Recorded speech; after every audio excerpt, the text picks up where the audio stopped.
Welcome to Ecclesiastes chapter 11 now, and verses 9 and 10.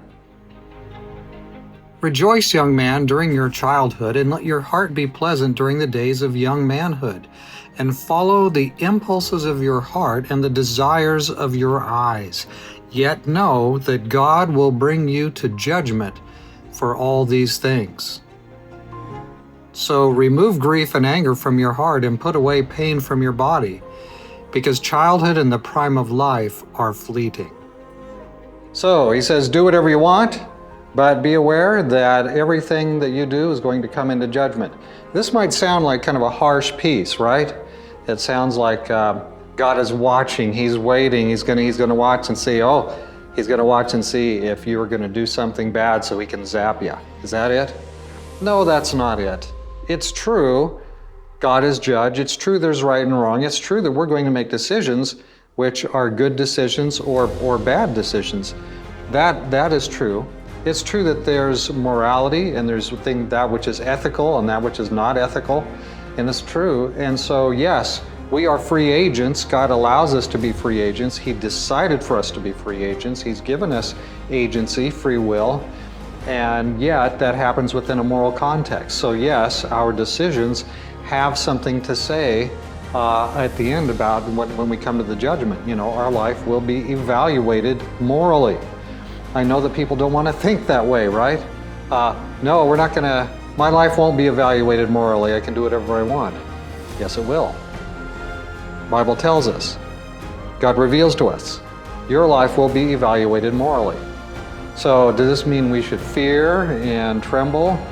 Well, for some of us, it does perhaps mean that we should be thinking about our misbegotten deeds, some of those things which haven't been addressed correctly. And we have things to repent of. There is such a thing as sin. There is such a thing as guilt. And God is glad to forgive us our sin and transform us so that we aren't that kind of person anymore. But yeah, use the life God gives you, live it with might, live it with enjoyment. Don't hesitate to enjoy the good things that are available to us. But at the same time, remember that all of us will be evaluated morally by the God of heaven and earth. And so that should be actually very freeing instead of very confining. Wide is the way that leads to destruction, Jesus said, and many go in there. Small or narrow, confined is the way that leads to life. And a lot of people just aren't going to go that way. Jesus already told us that.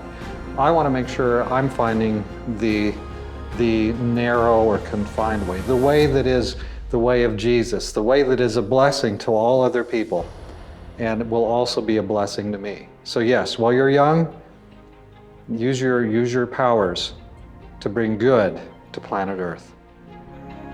All right. Things go by quickly.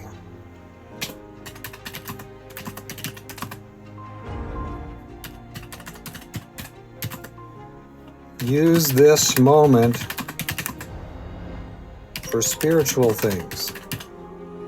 Does that make sense? Do things now that you won't regret. Mix into your life more and more spiritual things, and you'll be glad you did.